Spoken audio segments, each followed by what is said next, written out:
السلام عليكم ورحمة الله وبركاته. أهلا بيكم في قناة حكايات رعب. قبل ما نبدأ مش تصلي على النبي وتعمل لايك واشتراك في القناة عشان يوصلك كل جديد. نبدأ حلقة النهاردة ونقول بسم الله. أنا فتحت قبر عشان أسمع اللي جواه. زي ما سمعت كده. مش كفاية إن أسمع، لأ، أنا كمان كنت عايز أعرف بيحصل إيه جوه القبر بعد ما الناس تمشي وتسيب اللي كانوا بيحبوهم تحت التراب. جهاز صغير كده قد عقلة صباع كان هو سلاحي الوحيد في الرحلة دي. رحلة غيرت كل حاجة وشفت فيها اللي عمري ما كنت أتخيله. لو قلبك جامد ومستعد تعالى معايا واعرف اللي حصل في ليلة واحدة قلبت حياتي كلها. تخيل كده، واقف لوحدك قدام قبر مفتوح ريحته تخنق، تراب وريحة موت تقطع النفس حرفيا. الدنيا حواليك ساكتة، سكوت مرعب مفيهوش غير صوت نفسك اللي بيطلع بالعافية كأنه بيستأذن قبل ما يخرج. وأنا كنت واقف هناك ودماغي شغالة كأنها خلاط. من زمان وأنا عيل صغير وأنا بسمع أسئلة ملهاش إجابة. هو الميت بيتكلم، بيصرخ ومحدش سامع، ولا بينده على اللي سابوه ومشيوا؟ كل ده كان بيلف في دماغي زي طاحونة بتاكل في عقلي يوم ورا يوم، لحد ما جت اللحظة اللي قلت فيها كفاية. أنا لازم أعرف، لازم أسمع بعيني، لازم أسمع بوداني وأشوف بعيني، حتى لو ده هيغير كل حاجة. درست فيزياء وكيمياء، دخلت في عالم التشريح، كنت عايز أفهم كل حاجة عن الجسد البشري من أول ما بيتخلق لحد آخر نفس، ولحد بعد ما النفس يتسحب مني. كنت بدور على إجابة، بدور على معنى، بس اللي فعلا فتح لي باب جديد كان عالم الأصوات. هناك هناك لقيت المفتاح للغموض اللي محدش كان قادر يفكه. صممت جهاز صغير جدا قد عقلة صباع، بس اللي يعرفه كويس هيقول ازاي ده بيشتغل. الجهاز ده بيتحط جوه القبر من غير ما يلفت نظر حد، ويتوصل على اللابتوب بتاعي ببرنامج خاص انا اللي كتبته سطر بسطر. ومن اللحظة دي بقيت اقدر اسجل اي صوت، اي همسة، اي حركة مش مفهومة بتحصل تحت التراب. كنت مستعد اسمع حاجات الناس كلها بترفض تصدق انها موجودة. رحت على اقرب مقابر من بيتي ودفعت للتربي مبلغ يخليه يسكت وما يسألش ولا كلمة. راجل فاهم خد الفلوس وقال لي اللي يدور في الضلمة بيشوف اللي ما يحبش يشوفه. ضحكت ساعتها، بس دلوقتي الضحكة دي بتوجعني. دخلت قبر فيه 3 جثث، جثث جداد لسه مدفونين من كام ساعة. بصيت عليهم بنفسي، اتأكدت انهم لسه في اول رحلتهم في العالم التاني. طلعت الجهاز من جيبي وشغلته. اللمبة الحمراء نورت، يعني كده التسجيل شغال وكل حاجة تمام. بس هنا انا عملت الغلطة اللي قلبت الليلة دي كلها، غلطة بندم عليها لحد النهاردة. قربت ال3 جثث من بعض، كان قصدي يبقى قريبين عشان المايك يلقط اي صوت بوضوح. حطيت الجهاز عند رقبة واحد فيهم، عايز الصوت يطلع نظيف واضح زي الزبدة. بس اللي حصل بعد كده مفيش جهاز في العالم كان يقدر يجهز ليه. خرجت من المقابر وانا حاسس ان عملت حاجة عظيمة، كنت حاسس اني ملك الدنيا. بس جوه قلبي كان فيه وجع حارق كده، كأن ضميري بيشد على قلبي بإيده. ازاي ازاي عملت كده؟ ازاي انتهكت حرمة الميتين؟ بس عقلي قال لي لو نجحت هتنقذ ناس بتدفن وهي لسه عايشة، وهتكتشف أسرار العالم اللي محدش رجع منه. رجعت البيت، فتحت اللابتوب، عملت كوبايتين قهوة عشان أفضل صاحي.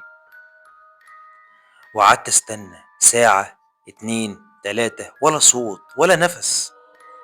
ولا حتى تشويش بسيط. قلت لنفسي عادي، يمكن أول يوم بيعدي بهدوء، لسه الروح مش مستقرة.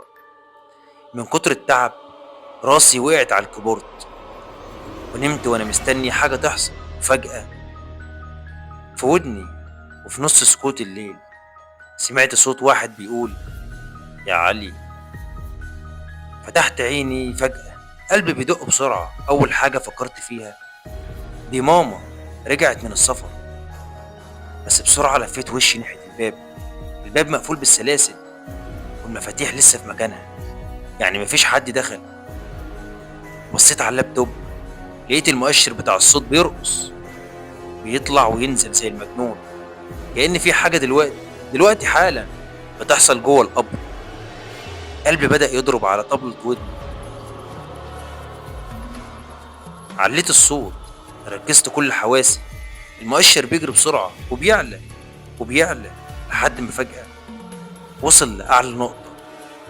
قربت ودني من اللابتوب وسمعت صوت هادي بيتكلم مع حد، كأن في نغمة، كلام في حوار، في همس بارد بشق السكون. وفجأة صرخة، صرخة فظيعة خلت وداني تطن. رجعت الكرسي لورا وقعدت بضهري على الأرض وأنا بتلخبط بين الحقيقة والخيال. بس قبل ما ألحق أقوم، من طرف عيني الشمال شفت حاجة بتجري بسرعة ناحية الحمام. قلبي كان هيقف، بس جمعت كل ما فيها من شجاعة وقمت اتحركت ناحية الحمام. رجليها بترتعش وأنفاسي بتتقطع، كل خطوة كانت تقيلة كأن الأرض بتشدني لتحت. لمحت حاجة بتتحرك جوه، كان في ظل، حاجة بتتسلل، بتتزحلق زي الحية بس ملهاش صوت. مديت ايدي ولمست زرار النور، ضغطت عليه وبعدين النور اشتغل. واللي شفته خلاني اتجمد في مكاني، ولا صوت ولا حركة، كأني اتحولت لحجر. خيال اسود سميك بيتلون زي افعى ضخمة بيخرج من شباك الحمام كأنه دخان عايش، بس ليه حضور تقيل، حضور يرخم على النفس. فضلت واقف متحجر لحد ما اخر زيلو اختفى. جريت على اللابتوب، الصوت طالع منه ملخبط زي راديو قديم بيستقبل اشارات في عالم تاني. مسكت ورقة وقلم، حاولت اركز اكتب افهم. وفجأة 3 جمل طلعوا كأنهم طعنات في قلبي. 3 جمل مش بس سمعتهم، دول خلوا ودني كأن حد بيهمسلي جوه دماغي. مش بس طعنات، دول اعترافات أو يمكن تهديدات. الأولى بصوت هادي تقيل كأنه طالع من شخص حزين أكتر ما هو غاضب. غرورك وكبريائك سبب موتنا. قفلت عيني، قلبي وقع من مكانه. مين دول؟ أنا كنت السبب في موت مين؟ التانية جت بعصبية صوت متقطعة كأن حد بيغرق وهو بيتكلم: غرقنا في المية وانت السبب. نفسي اتكلم، نفسي اتكتم. انا عمري ما رحت عند مية، ازاي؟ الموضوع بيكبر وبيشدني الذكريات مش بتاعتي. والتالتة كانت الأغرب والأبرد والأوضح، صوت حاد زي السكينة: الموت رحلة قصيرة لازم نمر بيها. بعدها الصوت اتقطع فجأة، بس الهدوء ما كانش راحة، ده كان الهدوء اللي قبل العاصفة. فعلا الصراخ بدأ، صراخهم اتغير، ما عادش فيه حوار، بقى خناقة، كأن في ناس بتتخانق تحت الأرض وكل واحد منهم بيحمل التاني ذنبه. جسمي كان بيرتعش، رجليا مش قادرة تشيلني، وعينيا كل ثانية بتبص ورايا، حاسس إن في حاجة ماشية ورا ظهري بتقرب، بتتنفس ورا ودني. وفجأة سكت كل حاجة، ولا صوت ولا همسة ولا حتى نفس. وبعد لحظة صوت واحد نظيف واضح مباشر: هنجيلك. فجأة النور قطع، كل حاجة اتغطت بسواد تقيل، بس اللابتوب لسه منور بشاشته شغال على البطارية. كنت لسه ماسك فيه الأمل، لكن فجأة الاتصال بالجهاز اتقطع. مفيش إشارة ولا صوت، بس في الضلمة في تلات خيالات بيقربوا من الحمام، ماشيين سابحين كأنهم بخار، بيتجمد في صورة بشر. أنا كنت متسمر في مكاني، مش قادر اتحرك، مش قادر حتى ابص، واللابتوب فصل. مبقاش معايا غير موبايلي. مديت ايدي عشان اسحبه من على الترابيزة، لكن ايدي خبطت في حاجة متلجة، باردة كأنها في تلاجة بره الزمن. صرخت كأن الصوت طالع من جوه قلبي مش من حنجرتي. ولعت كشاف الموبايل بسرعة وشفته، وش اسود، عيونه سودة فاضية، لزق في وشي ثانية واحدة بس واختفى قبل ما الحق اتنفس. حاجة شدتني من ورا، وقعت، وكل حاجة اختفت. النطق راح، الحركة مش موجودة، النظر ضلمة سودة جوه عيني، بس وداني لسه شغالة. وسمعت الصوت: الليلة الأولى خلصت، خد بالك من التانية والتالتة. فضلت مرمي على الأرض ما بين وعي وضياع، لحد ما نور الصبح بدأ يتسلل من الشباك. قمت بالعافية، كل عضة في جسمي بتوجعني، بس دماغي كانت شغالة نار. مسكت ورقة وقلم وبدأت أكتب كل اللي حصل، كل تفصيلة، كل صوت، كل صرخة. كنت بحاول أسبق النسيان. حفظت التسجيلات في ملف على اللاب وسميته الليلة الأولى. بس من اللحظة دي أنا مبقتش زي ما أنا، مبقتش قادر آكل ولا أشرب، وعيني رافضة تغمض حتى ثانية. كل ما أقفل الوش اللي شفته بيرجع لي فجأة، وجسمي بيرتعش برد مش طبيعي. خوف لزق في عظمي. بس رغم كل ده شغفي كان أقوى. إيه اللي حصل؟ اللي حصل مرعب، بس في حاجة جوايا كانت بتقول لازم تكمل. فتحت اللاب فتحت اللابتوب بتاعي وسكت. الدنيا حواليا، كنت مستني الليل ينزل تقيل. كلمت الترابي عشان يبدل بطارية الجهاز، وفعلا أول ما غيرها المؤشر بدأ يتحرك. وفجأة سمعت صوت بيشهق بشق السكون، حد بيعيط بحرقة بينده: يا أمي، يا أمي. دي كانت الليلة التانية، وعدت من غير ما يحصل حاجة تخض. الليلة التالتة عدت هي كمان بسلام، بس أنا كنت مرعوب من الهدوء. كتبت كل حاجة حصلت كلمة بكلمة، وقلت لنفسي اللي عندي ده ما ينفعش يفضل متخبي. كلمت صاحبي كاتب في صفحة اسمها روايات مرعبة، وهو بدوره وصلني المذيع تقيل، تقيل قوي. اتفقنا اطلع في برنامجه على الهوا واحكي له كل اللي شفته. كنت طاير من الفرحة، حاسس ان اللي هقوله ممكن يقلب الدنيا، وانا جاهز اواجهه، وانا جاهز اواجه اي حاجة. بس تاني يوم رجعت المقابر وانا حاسس ان في حاجة مش طبيعية. لفيت على الترابي ملقتهوش، ملهوش اثر. كلمته وتليفونه بيرن، بس مفيش صوت، مفيش رد. وفجأة نفس التلات اصوات اللي كنت مسجلهم طلعوا من الهوا كده بيصرخوا في ودني. قلبي كان هيقف. جريت على القبر وانا مش شايف قدامي. كسرت القفل بايدي المرتعشة، فتحت الباب وبصيت جوه. الجثث التلاتة بقى أربعة. الترابي كان نايم جنبهم ساكن ميت. عيني بتدور بسرعة، بدور على الجهاز، قلبي بيخبط في صدري. لقيته معايا، ماسكه بإيدي. مفكرتش، متكلمتش. جريت جريت على البيت وراسي مليانة صرخات وجسمي كله قشعريرة. رجعت الشقة وأنا منهار.